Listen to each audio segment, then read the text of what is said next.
once knew a nigga whose real name was William. His primary concern was making a million, being the illest hustler that the world ever seen. He used to fuck movie stars and sniff coke in his dreams. A corrupted young mind at the age of 13. Nigga never had a father and his mom was a fiend. She put the pipe down, but for every year she was sober, her son's heart simultaneously grew colder. He started hanging out, selling bags in the projects, checking the young chicks looking for hit and run prospects. He was fascinated by material objects, but he understood money never bought respect. He built a reputation cause he could hustle and steal, but got locked once and didn't hesitate to squeal. So criminals he chilled with didn't think he was real. You see, me and niggas like this have never been equal. I don't project my insecurities on other people. He fiended for props like addicts with pipes and needles, and so he felt he had to prove to everyone he was evil. A feeble-minded young man with infinite potential, the product of a ghetto-bred capitalistic mental. Coincidentally dropped out of school to sell weed, dancing with the devil, smoked until his eyes would bleed. But he was sick of selling trees and gave in to his greed.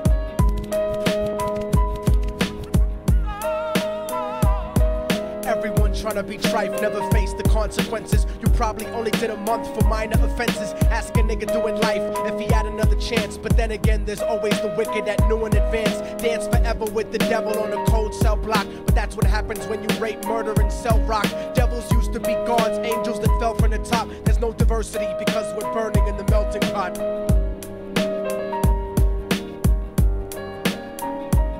So Billy started robbing niggas, anything he could do to get his respect back in the eyes of his crew. Starting fights over little shit up on the block. Stepped up to selling mothers and brothers the crack rock. Working overtime, making money for the crack spot. Hit the jackpot and wanted to move up to cocaine, fulfilling the Scarface fantasy stuck in his brain. Tired of the block niggas treating him the same.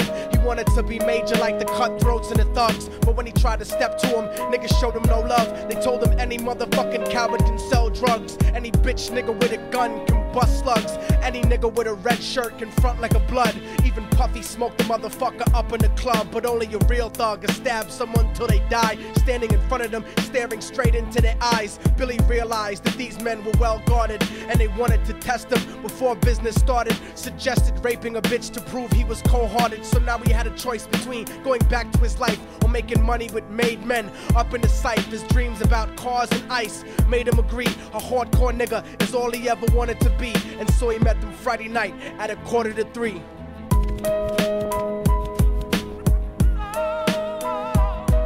Everyone trying to be trife never faced the consequences. You probably only did a month for minor offenses. Ask a nigga doing life if he had another chance. But then again, there's always the wicked that knew in advance. Dance forever with the devil on a cold cell block. But that's what happens when you rape, murder, and sell rock. Devils used to be gods, angels that fell from the top. There's no diversity because we're burning in the melting pot.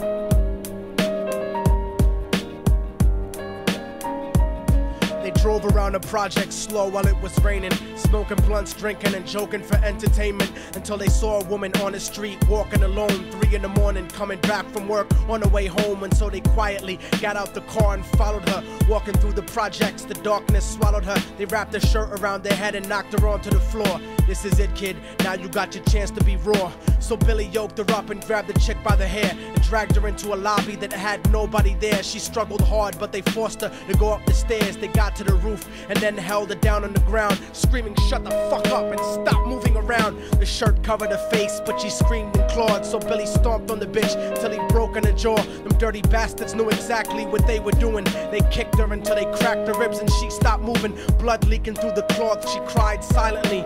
And then they all proceeded to rape her violently. Billy was made to go first, but each of them took a turn, ripping her up and choking her until her throat burned. Her broken jaw mumbled for God, but they weren't concerned. When they were done and she was lying bloody, broken and bruised, one of them niggas pulled out a brand new 22. They told him that she was a witness for what she'd gone through, and if he killed her, he was guaranteed a spot in the crew. He thought about it for a minute, she was practically dead, and so he leaned over and put the gun right to her head. I'm falling and I can't turn back.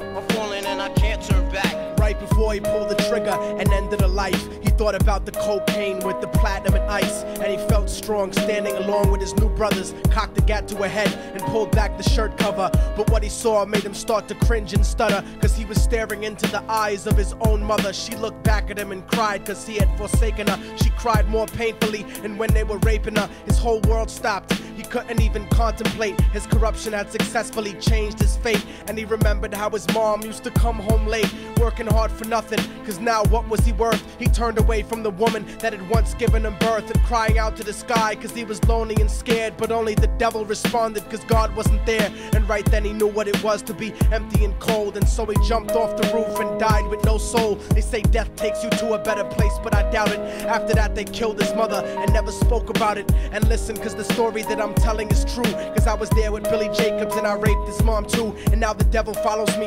everywhere that I go. In fact, I'm sure he's standing among one of you at my shows, in every street cipher listening to Little Thug's flow. He could be standing right next to you and you wouldn't know. The devil grows inside the hearts of the selfish and wicked. White, brown, yellow, and black color is not restricted. You have a self-destructive destiny when you're inflicted, and you'll be one of God's children that fell from the top. There's no diversity.